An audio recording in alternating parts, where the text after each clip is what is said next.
Hi friends, ரிமைனிங்கில் இருக்கக்கூடிய மயங்கொலி சொல் அகராதியில் இருக்கக்கூடியதை பார்க்கலாம். ஆரா அப்படின்னு என்ன அர்த்தம் அப்படின்னா, பாம்பை போன்ற தோற்றமுடைய மீன், ஆறாமை நிரம்பாமை. சரியா? அது வந்து இடையின ரகரம் வந்துருந்துச்சு அப்படின்னா, வழியின ரகரம் வந்து ஆறான் இருந்துச்சுன்னா ஆறாமை, அதாவது ஓர் ஈறுகட்ட எதிர்மறை பெயரச்சமாக இருக்கும். ஆறாட்டு அப்படின்னா என்னது? தாளாட்டு. இடையின ரகரம் வரக்கூடிய ஆறாட்டு அப்படின்னா தாளாட்டு அப்படிங்கக்கூடிய பொருளை குறிக்கி. அதுவே வல்லின ரகரம் வந்துச்சு அப்படின்னா ஆறாட்டு அப்படிங்கிறது தீர்த்தவாரி திருவிழாவை குறிக்கதா இருக்குது. ஆறுதல். ஓகே, இடையின ரூ வந்துச்சு அப்படின்னா ஆறுதல் நிறைதல்னு அர்த்தம். அதுவே வல்லின நுகுந்து ரூ ஆறுதல் அப்படின்னா ஆறி இருத்தல், இளைப்பாறுதல், ஓய்தல், சூடு தணிதல், குணமாதல், தணிதல், அடங்குதல், மன அமைதி. இது எல்லாமே ஆறுதலாக குறிக்கக்கூடிய வேர்டாக தான் இருக்குது இல்லையா? பார்த்துக்கலாம். ஓகே, அதுக்கப்புறம் ஆரை. ஆரை அப்படின்னா என்னது?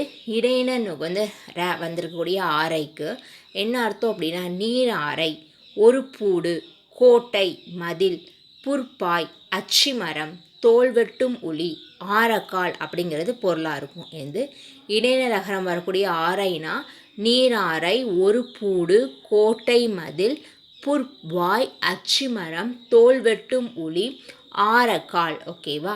அதுவே நமக்கு ஆரை வல்லின நுகரகரம் வந்துருந்துச்சு அப்படின்னா ஆற்றூர் சொல்லுவோம் இல்லையா? ஆற்றூர், அதை குறிக்கக்கூடியதாக இருக்குது. பார்த்துக்கோங்க. இடையின ரகரம் வந்துச்சு ஆரை அப்படின்னா நீராரை, ஒரு பூடு, கோட்டை, மதில், புற்பாய், அச்சிமரம், தோல்வெட்டும் உளி, ஆரக்கால்.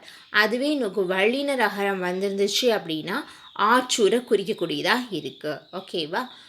அடுத்து ஆள்.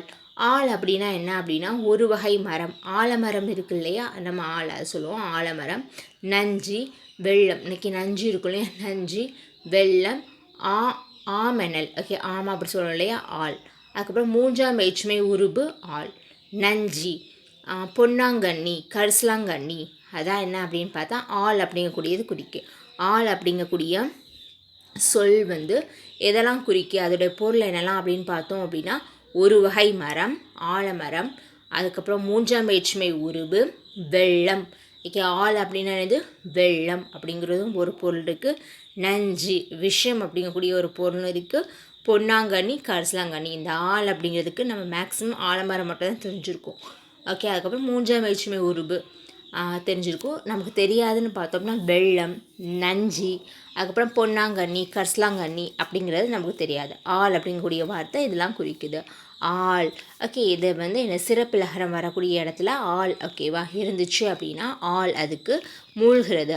ஆழமான்னு சொல்லுவோம் இல்லையா? ஆழம் தெரியாமல் காலை விடாதே அப்படிம்போம். ஓகே, அந்த ஆழம் ஓகே டெப்த்து அதை தான். சரியா? அதுக்கப்புறம் ஆழ்தல். அதுக்கப்புறம் ஆழ்தல் அப்படிங்கக்கூடிய ஒரு வினையை குறிக்கக்கூடியதாகவும் இருக்குது. ஓகே, மூழ்கு, ஆழ்தல். சரியா? அதான். ஓகே, ஆழ்தல் முழுகிறது அப்படி சொல்லுவோம் இல்லையா? ஆழ்தல் அப்படிங்கிறத குறிக்குது. அதுக்கப்புறம் ஆள். ஆள் பார்த்தோம் அப்படின்னா நமக்கு பார்த்துக்கோங்க, பொது லகரத்தில் வரக்கூடிய இது வந்துருந்துச்சு அப்படின்னா ஆள். ஓகே, ஆள் ஒரு நபரை குறிக்கக்கூடியதாக இருக்கும். அது மாதிரி ஆள் ஓகே ஆட்சி செய்கிறத குறிக்கக்கூடியதாக இருக்கும். ஓகே, இது நமக்கு மேக்ஸிமம் எல்லாருக்கும் தெரிஞ்சிருக்கும். ஆழம். ஓகே, ஆழம் பார்ப்போம். ஆழம் அப்படின்னா என்ன அப்படின்னா ஆழம் மலை அப்படிம்பாங்க. ஆழமழை பெய்யுது அப்படின்னா மலை. ஓகே, மலை குறிக்கக்கூடியதாக இருக்குது. பூவின் சிறு நீர்த்துளியை நம்ம என்ன சொல்கிறோன்னா அப்படின்னா ஆழம்ங்கிற வார்த்தையை பயன்படுத்துகிறோம். அதுக்கப்புறம் அகலம், அகலமாக இருக்குது ஆழம். ஓகே, அந்த அகலம் குறிக்குது.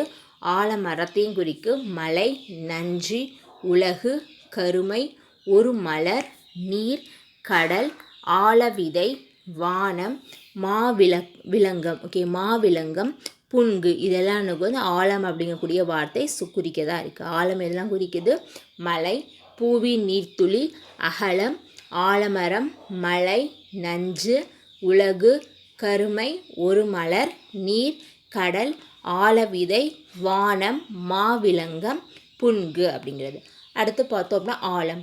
ஆழம் இதை தான் சொல்லணும் இல்லையா? ஆழம் தெரியாமல் அந்த ஆழம். அந்த ஆழமுக்கு என்னென்ன பொருள்னா நுட்பம்ங்கிற ஒரு பொருளும் இருக்குது. சரியா? நீர்நிலை, நிலப்பரப்பின் நுகர்ந்து கீழளவு, அதுதான் நம்ம ஆழம் அப்படிங்குவோம். அதுக்கப்புறம் நுட்பம் அப்படிங்கக்கூடிய பொருளும் இருக்குது. நீர் ஆழம், மனதின் நுகர்ந்த ஆழம், தாழ்வு, நீர்நிலை, பெருமிதம், மறைந்துள்ள ஆற்றல். இதான் நமக்கு ஆழம். சரியா? இது சிறப்பிலகரம்குள்ள ஆழம். அதுக்கப்புறம் பொதுலகரத்துக்கு வரக்கூடியது வந்துச்சு அப்படின்னா ஆழம். அதுக்கு என்ன அர்த்தம் அப்படின்னா ஆலத்தி. ஆலத்தி விரிவ ராகம், இசை விரித்து நுகர்ந்து பாடுதல், அதான் நமக்கு ஆழம். ஓகே, ஆழம் அப்படிங்கிறது வந்து பொதுலகரம் வரக்கூடிய ஆழம் வந்துருந்துச்சு அப்படின்னா அதுக்கு என்ன பொருள் இருக்குது?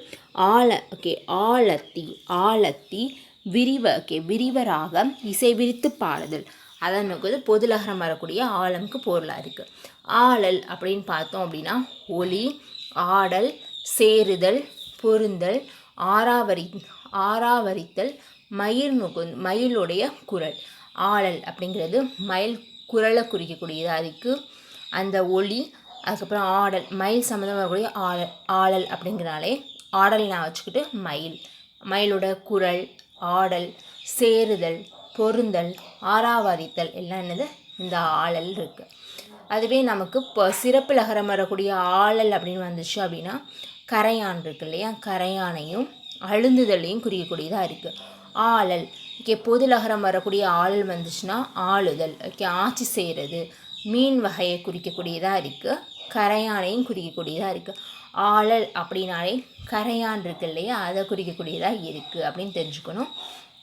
நமக்கு பொது லகரம் வந்துருந்துச்சு அப்படின்னா ஆளுதலும், அதுவே சிறப்பு லகரம் வந்துச்சுன்னா அழுந்துதல். ஓகே, அழுந்துதல் அப்படிங்கக்கூடியது இதாக குறிக்குது. ஓகேவா.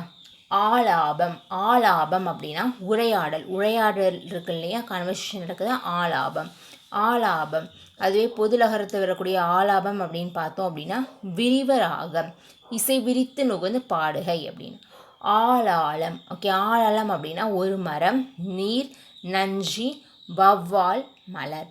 ஓகே, ஆளாளம் அப்படிங்கிறதுக்கு நமக்கு நஞ்சி அப்படின்னு நமக்கு தெரியும். ஓகேவா, விஷத்தை குறிக்கக்கூடிய சொல்லாக இருக்கும். அது மாதிரி ஆளாளம் அப்படிங்கிறது ஆலமரத்தை குறிக்கக்கூடிய ஒரு சொல்லாக இருக்குது. வவ்வாலும் குறிக்குது, நஞ்சி, வவ்வால், நஞ்சி, நீர், மலரையும் குறிக்கக்கூடியதாக இருக்குது ஆளாளம். சரியா. ஆலாபம் அப்படின்னா அது வந்து விரிவ நுகர்ராகம், இசை விரித்து பாடுகை தான் ஆலாபம். எந்த லே வந்திருக்குன்னு பார்த்துக்கோங்க. பொது லகரம் வந்துருச்சுன்னா விரிவ நுகு ராகம், இசை விரித்து பாடுகைன்னு இருக்குது. ஆலாபம், பொது லகரம் வரக்கூடிய ஆலாபம் வந்துருச்சுன்னா ஒரு ஆள் அளவுள்ள ஆழம், அதான் ஆளாளம். ஓகே, ஆளாளம் அப்படின்னா ஓர் ஆள் நுக்கு அளவுள்ள ஆழம் தான் ஆளாளம். ஆளி பார்க்கலாம். ஆளி அப்படிங்கிறதுக்கு என்ன பொருள்லாம் இருக்குது அப்படின்னா நமக்கு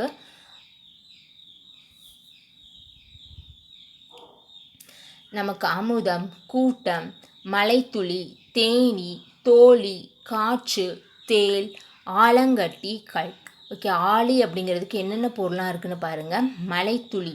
ஓகே, மலைத்துளி, தேன், கல். ஓகே, தேனின்னு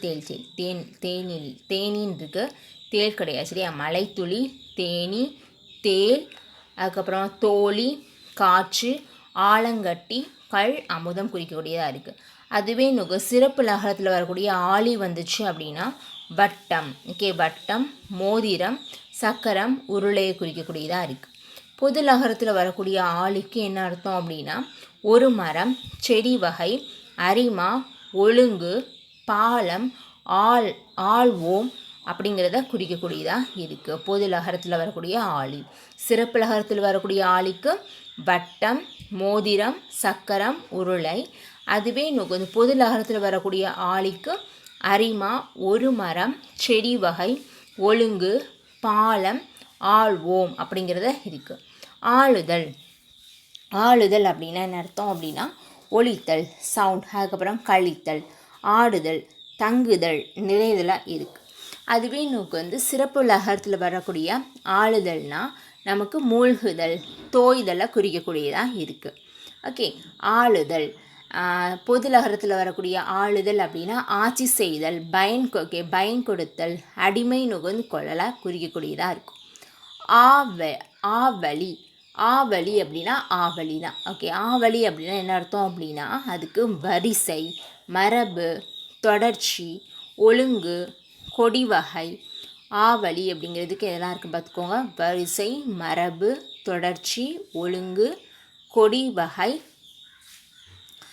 வரும் நுகர்ந்து மரபு, தலை நுகர்ந்து முறை, கைவரை அப்படின்னு இருக்கு. ஓகேவா. இதுக்கு ஆவலி அப்படிங்கிறதுக்கு. ஆழ்வு அப்படின்னா அகலமானது அப்படின்னு. ஆழ்வு ஓகே சிறப்பு நோக்கு வந்து லகரம் வந்துருந்துச்சு அப்படின்னா ஆழ்வு அப்படிங்கிறதுக்கு ஆழம், பதிவு, கிடங்கு, ஆழ்தலை குறிக்கக்கூடியதாக இருக்குது. ஓகே பொது லகரம் வரக்கூடிய ஆழ்வு அப்படின்னா ஆட்சி செய்தல் குறிக்கக்கூடியதாக இருக்கிறது. சரியா? இனி இனி 3 சொல் இனி அதாவது தன்னகரம் வந்துருந்துச்சு அப்படின்னா எல்லை, ஏணி, கண்ணாறு, தலை, அணி. அதுவே நமக்கு ரகர நுகர்ந்து நகரம் வந்துருந்துச்சு அப்படின்னா இனிமேல், பின்னர், இப்பொழுது, இனி அப்படிங்கிறதுக்கு. ஓகேவா? என்ன தன்னகரம் வந்துருந்துச்சு, இணைக்கு தன்னகரம் வந்துருந்துச்சு அப்படின்னா இரட்டை, துணை, ஒப்புக்கொள், எல்லை, சேர்க்கை, இசைவு, ஒப்பு, உதவி, தோழன் குறிக்கக்கூடியதாக இருக்குது. அதுவே ரன்னகரத்தில் வரக்கூடிய இணையாக இருந்துச்சுன்னா வருத்தம், இன்ன அதாச்சும் வருத்தம், துன்பம் குறிக்கக்கூடிய சொல்லாக இருக்கும். இது ரன்னகரத்தில் வரக்கூடிய இன்ன. ஓகே இணைதல் தன்னகர இணைதல் அப்படின்னா என்ன வினையை சொல்லுது அப்படின்னா ஓகே ஒப்பு நோக்குதல், சேர்தல், பொருந்துதல், விலங்குகளின் புணர்ச்சியை குறிக்கக்கூடியதாக இருக்குது. அதுவே ரன்னகரத்தில் வரக்கூடிய இணைதலாக இருந்துச்சு அப்படின்னா வருத்தப்படுறது, இறங்குதல், அஞ்சுதலை குறிக்கக்கூடியதாக இருக்குது. தன்னகரத்தில் வரக்கூடிய இணையலுக்கு என்ன அர்த்தம் அப்படின்னா ஒன்றாக சேர்தல் அப்படிங்கிறது. அதுவே ரன்னகரத்தில் வரக்கூடிய இணையலுக்கு வருந்துதல், வருந்தத்தக்க அப்படின்னு. இணையர் அப்படின்னா தன்னகரத்தில் வரக்கூடிய இணையருக்கு இல்லத்தில் நுகர்ந்து இணைந்த இருவர் அப்படின்னு இரட்டையர் அவங்கள சொல்கிறோம். அதுவே ரன்னகரத்தில் வரக்கூடிய இணையர்னா இணையர் அப்படின்னா இத்தன்மையவர் அப்படின்னு இவர்கள் அப்படின்னு சொல்லக்கூடியது. அதுவே என்ன அப்படின்னா இடையின நுகர்ந்து ரகரம் வந்துருந்துச்சு அப்படின்னா இரவு, கையேந்தி நுகர்ந்து கேட்டல், அதை இரவு. ஓகேவா? அதை குறிக்குது. அதுவே நமக்கு வல்லின ரகரம் வந்துருந்துச்சு அப்படின்னா அப்படின்னா இழத்தல். ஓகேவா? அப்படின்னா இழத்தல், இறாலை குறிக்கக்கூடியதாக இருக்குது. இறால் மீன் சொல்லலாம் இறால். அளவு கடந்து, ஓகே அளவு கடந்து இது பண்ணுறதா தான் என்ன இரன்னு பார்த்துக்கோங்க. ஓகே வல்லின நோக்கு வந்து ரகரம் வந்துருந்துச்சுன்னா அப்படிங்கிறதுக்கு இழத்தல், இறால், அளவு கடந்தது அப்படி சொல்லிட்டு சொல்கிறோம். சரியா? அது பொருளாக இருக்குது. அதுக்கப்புறம் இரக்கம். என்ன இரக்கம் அப்படின்னு பார்த்தோம் அப்படின்னா நமக்கு இடையின நோக்கு வந்து ரகரம் வந்துருந்துச்சு அப்படின்னா அருள், மன வருத்தம் அதை குறிக்கக்கூடியதாக இருக்குது. ஒளி, இரக்கம். ஓகேவா? அதை குறிக்கக்கூடியதாக இருக்குது. அதுவே நமக்கு வல்லின ரகரம் இரக்கம் வந்துச்சு அப்படின்னா தாழ்வு, இறங்குமுறை, இறப்பு, ஓகே குறைவு, உணவு முதலின உட்செல்லுகை. ஓகே அதை குறிக்கக்கூடியதாக இருக்குது. சரிவு, நிலைநுகு, தவறுகை அதை குறிக்கக்கூடியதாக இரக்கம் இருக்குது. இறக்கை அப்படின்னா இடையின நுகு ரகரம் வந்துருந்துச்சு அப்படின்னா இறக்கை அப்படிங்கிறதுக்கு இடையின ரகரம் வந்துருந்துச்சுன்னா பாதுகாத்தல், ஒளி, அதுக்கப்புறம் ஒரு நுகர்ந்து திருநீர் இருக்கு இல்லையா அதை குறிக்குது. ஓகே இது இடையின நுகர்ந்து ரகரம் இறக்கை இருந்துச்சு அப்படின்னா அது எதை குறிக்குது? பாதுகாத்தல், ஒளி, திருநீரை குறிக்கக்கூடியதாக இருக்குது. வல்லின நுகர்ந்து இறக்கை அப்படிங்கிறது எதை குறிக்க அப்படின்னா சிறகு, இரத்தல், கண்ணாற்றின் நுகர்ந்து ஒரு புறத்தில் உள்ள துணை நுகர்ந்து சுவரை குறிக்கக்கூடியதாக இருக்குது. பார்த்துக்கோங்க. நமக்கு இடையின நுகர்ந்து ரகரம் வந்துருந்துச்சு அப்படின்னா இறக்கைக்கு பாதுகாத்தல், ஒளி, திருநீர் அப்படின்னு. அதுவே எனக்கு வல்லின ரகரம் வந்துருந்துச்சு அப்படின்னா சிறகு, இரத்தல், கண்ணாற்றின் இருபுறங்களில் உள்ள துணை சுவர். இரங்கல் அப்படின்னா இடையின ரகரத்துக்கு அழுகை, நெய்தல், நெய்தல். ஓகே உரிப்பொருள் சொல்லுவோம் இல்லையா? நெய்தலுக்குள்ள உரிப்பொருள் இரங்கல் அப்படி சொல்லிட்டு சொல்லுவோம். அது அழுகை, நெய்தல், வரிப்பொருள், ஒளி, யாழ், நரம்போசை, வருந்துதல். ஓகே வல்லின நுகு ரகர இரங்கலுக்கு என்ன அர்த்தம் அப்படின்னா ஒரு வகை நெல், அடை நுகுந்து படுகை குறிக்கக்கூடியதாக இருக்குது. இறங்குத்துறை. இறங்குதல். அடுத்து இறங்குதல் அப்படின்னு பார்த்தோம் அப்படின்னா மனம் நுகர்ந்து மனமிளகுதல். மனம் நுகர்ந்து இலகுறதை சொல்லுவோம் இல்லையா? இறங்குதல் அப்படின்னு. அந்த மனம் இலகுதல், வருந்துதல், கூறுதல், ஈடுபடுதல், பரிவு காட்டுதல். எதுக்கு இடையின ரகரம் வந்துச்சுன்னா மேக்ஸிமம் அதான் இதாக இருக்குது. சரியா? அதாவது இரக்கம் காட்டுறது, வருந்துறது அதே மாதிரியானது. அதுக்கப்புறம் மனம் நுகர்ந்து அழிதல், இறங்குதல்னா அழுதல் அப்படிங்கிறதையும் குறிக்குது. ஓகேவா? ஒழித்தல் அப்படிங்கிறது இறங்குதல் குறிக்குது. அதுவே இடையின வல்லின ரகரம் வரக்கூடிய இறங்குதல் வந்துச்சுன்னா தாழ்தல், நாணுதல், கீழ் நோக்கு இறங்குதல், இழிதல், கரை சேர்தல், தாழ்வடைதல், உட்செல்லுதல், ஓகே அடியில் நுகு தங்குதல் சொல்லக்கூடியதாக இருக்குது. நஞ்சு ஓகே நஞ்சு நோய் முதலியன நுகு தணிதல். விலை ஓகே விலை நுகுந்து குறைதல். தாழ்ந்து நுகு வணங்குதல். நிலை குலைதலாக குறிக்கக்கூடியதாக இருக்குது. ஓகேவா ஃப்ரெண்ட்ஸ். அதுக்கப்புறமா இறகு அதாவது ரகு அப்படின்னு நம்ம சொல்லுவோம். ஒரு மண்ணுடைய பெயராக இருக்குது. அதுவே இறகு இறகு அப்படின்னா ஒரு மன்னனின் பெயர். எந்த ராய் வந்திருக்குன்னு பார்த்துக்குவோம். எந்திரா வந்திருக்கு அப்படின்னா நமக்கு இடையின ரகரம் வந்துருந்துச்சு அப்படின்னா இறகுக்கு ஒரு மன்னனின் பெயர். அதுவே வழின ரகரம் வந்துருந்துச்சு அப்படின்னா இறகு. ஓகேவா. அதாவது இறகு ரெக்க சொல்லுவோம் இல்லையா. பறவை சிறகு. தனி இறகு மயிர் பீலியை குறிக்கக்கூடியதாக இருக்குது. Okay friends. இது வரைக்கும் நம்ம பார்த்துருக்கோம். ரிமைனிங் உள்ளதை பிறகு பார்க்கலாம். கிட்டத்தட்ட நம்ம 25 பேஜஸ் இது வரைக்கும் நம்ம கம்ப்ளீட் பண்ணியிருக்கோம். சரியா. கிட்டத்தட்ட நமக்கு 200 பேஜஸ் இருக்குது. நம்ம 25 பேஜஸ் கம்ப்ளீட் பண்ணியிருக்கோம். ரிமைனிங் உள்ளதை கட்டாயம் நம்ம ஃபினிஷ் பண்ணிடுவோம். சரியா. எக்ஸாமுக்கு வர்றதுக்கு முன்னாடி நம்ம ஃபினிஷ் பண்ணிடுவோம். Thank you my dear friends.